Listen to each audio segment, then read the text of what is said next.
So now that we've looked at table spacing, padding, and table captions, what we're going to look at next is cell spanning. And this is actually kind of complicated, which is why we're going to walk through coding an entire table together throughout this video, because it's not as straightforward as it might seem. Once you get the hang of it, I think it's pretty simple.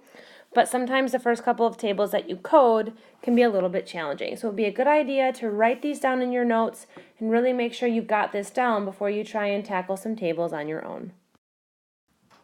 So by the end of this lesson here, you should really be able to handle the second learning target, which says using cell spanning to combine cells across a row or a column. And you'll see what we mean when we start actually coding this together. But you should really have a good understanding of how cell spanning works after this video. So cell spanning, if you haven't gotten the hang of it just yet, is when we are merging several cells together into a single cell. And so cell spanning is simply an attribute of either the TH or the TD tags. It's not for table row, it's not for table, it is just for TH and TD. So here we're going to be merging cells together, and just as a highlight, this is where planning becomes extremely important. If you don't plan, this can get very, very challenging. Your tables kind of can turn up to be a little discombobulated. So really make sure that when you're planning a table with spanning, that you actually sit down, draw it, and plan it out. There are two different types of spanning that we're going to look at. The first is called a column span, and this is a cell that spans multiple columns. So for example, here if we had a cell like this very, very top cell here, and it spans 3 columns worth. Now the second type of spanning that we'll see is something called row spanning. So again, if we have a table in front of us and we have this here, you'll notice this cell spans 2 rows. This cell spans 2 rows. So it defines the number of rows that a particular cell may span. So again, we have 2 different types. We have column spanning and row spanning. So on the screen in front of you, you'll see a table that has no cell spanning whatsoever. And while this is fine to look at, it's really hard to interpret information. So what we're going to do is we're going to add in cell spanning, and you'll see what it's going to look like on the next slide. And then we're going to talk through how we can actually code that to make it a reality.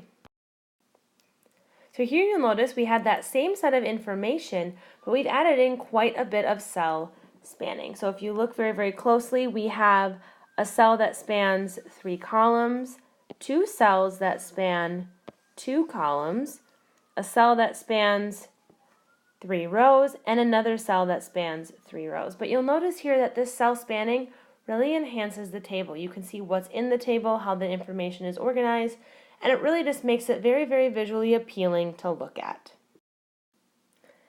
So what we're going to do is we're actually going to code this, and this is the one that we're actually going to put into our projects that we're creating as a class. Now we'll add in all the attributes like the text coloring and the background coloring and percentages and things like that later.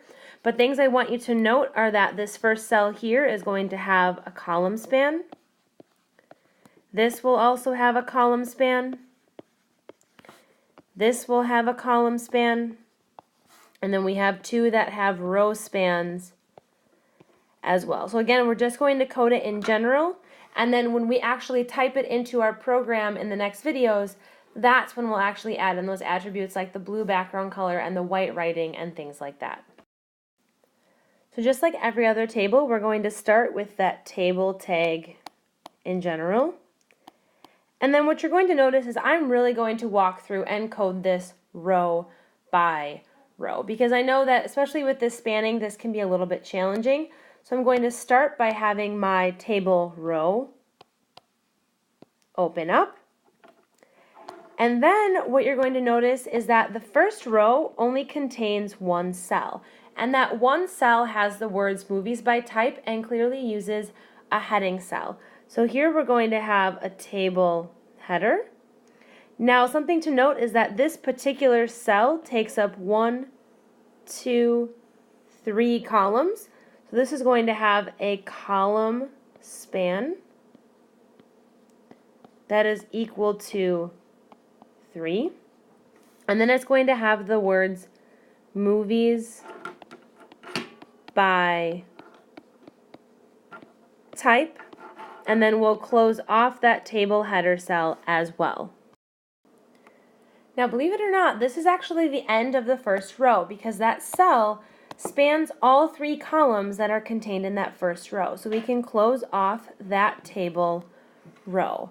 Now the next chunk is we're going to look at row 2. And now if we focus in on row 2 here, we'll see that this really falls right here. So what you'll notice here is that row 2 has 2 different cells contained in it. The first is that cell that is a table header cell that contains the word drama. Now what we're going to notice here is that this drama cell actually spans 1, 2, 3 rows. We need to contain that in our TH tag. So here we'll have row span, and we know that this cell spans 3 rows. And then we can use the word drama and close off that tag. Now from here, if I look at the next one, this title actor cell actually spans 2 columns. So I have TH, and then it has column span, and it spans 2 different columns and contains the word title dash actors, and then we can close that off. And now we've actually reached the end of row 2 because we've accounted for all of those cells that are contained in row 2. So we can now close off that row. So now we can move on to row 3. And if we focus in here, row 3, it's actually right here. So what you'll notice here is as we start to code row 3, because we've already coded the drama cell, because that's really an extension of row 2, when we're actually writing this code, we are going to skip to the cell that hasn't been coded yet in row 3. We're going to assume that drama is going to span down that row, and as a result, we're going to start with the TD, the data cell, that says good night and good luck. So notice that because of that drama cell spanning 3 rows, we actually start with the second cell there, and then we move on to the third cell, which is going to say David Strathan.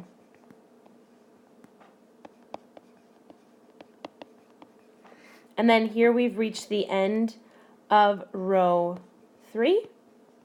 And I just realized I never opened that row, so I'm going to sneak that in there quick. And there I have row 3. Now from here I'm going to move on to row 4. And again, the same kind of thing happens. Drama has already been coded. So I'm going to skip to the next cell, which says the constant gardener.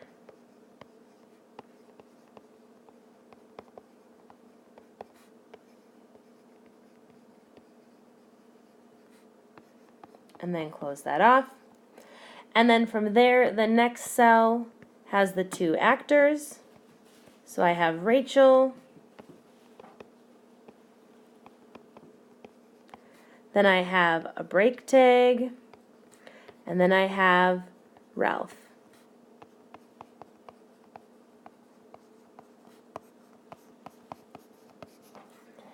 Now this row is done. And now from here, what I'd like you to do is I'd like you to try and code this last chunk by yourself. See if you can accommodate for those cell spannings that are in there. See if you can get them to span appropriately.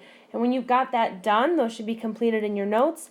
And then you can move on to the video where we actually start putting these into code. So we've done the first 4 rows together. Now try and code those last 3 by hand on your own.